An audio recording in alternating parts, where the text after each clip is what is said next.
बंगाल में जारी चुनाव प्रचार के बीच ममता बनर्जी का एक विवादित बयान खूब वायरल हो रहा है और इसके बाद बीजेपी समेत दूसरे राजनीतिक दलों ने ममता के बयान पर कड़ी प्रतिक्रिया भी दी है। दरअसल एसआईआर के विरोध में हुई मुसलमानों की एक सभा को संबोधित करते हुए ममता बनर्जी ने कहा कि हम हैं, इसीलिए आप सब सुरक्षित हैं और अगर हम किसी दिन ना रहे, अगर ऐसा दिन कभी आया तो 1 सेकंड में आपका सफाया हो जाएगा। बंगाल में चुनाव, दीदी का एम कार्ड।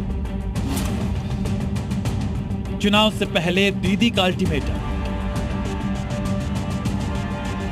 दे डाली 1 सेकंड वाली धमकी। बीजेपी ने लगाया तुष्टीकरण की राजनीति का आरोप।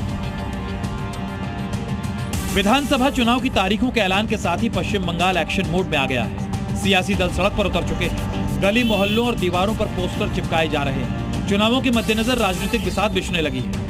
पक्ष विपक्ष का वार पलटवार जारी है।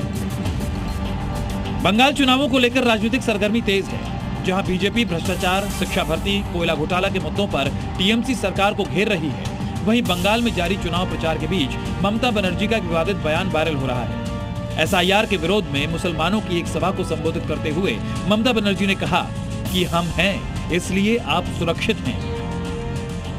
কথা বলছেন যেন আমার মৃত্যুর কামনা করে আমাকে খুন করার কনস্পিরেসি করছেন, এই কিন্তু প্রভোকেশন স্টেটমেন্টগুলোর প্রমাণ, এটা মাথায় রাখবেন।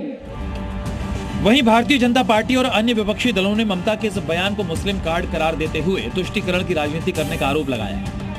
पश्चिम बंगाल की जो जनता है, पश्चिम बंगाल के जो बुद्धिजीवी अच्छी तरह से जानते हैं कि इस बार किसको लाना है। तो इस प्रकार जैसे कभी पैर टूट करके नाटक करती है, कभी डर दिखा करके करती है, ऐसा कुछ होने वाला नहीं है। इस बार पश्चिम बंगाल की जनता मन बना चुकी है कि परिवर्तन निश्चित है।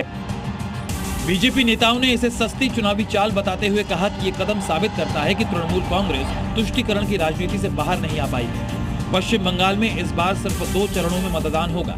प्रदेश में शांतिपूर्वक वोटिंग कराने के लिए पुलिस फोर्स और केंद्रीय सुरक्षा बल सड़क पर उतर चुके हैं। कोलकाता, नदिया समेत अलग अलग जगहों पर मार्च निकाला जा रहा है। ब्यूरो रिपोर्ट, जी मीडिया।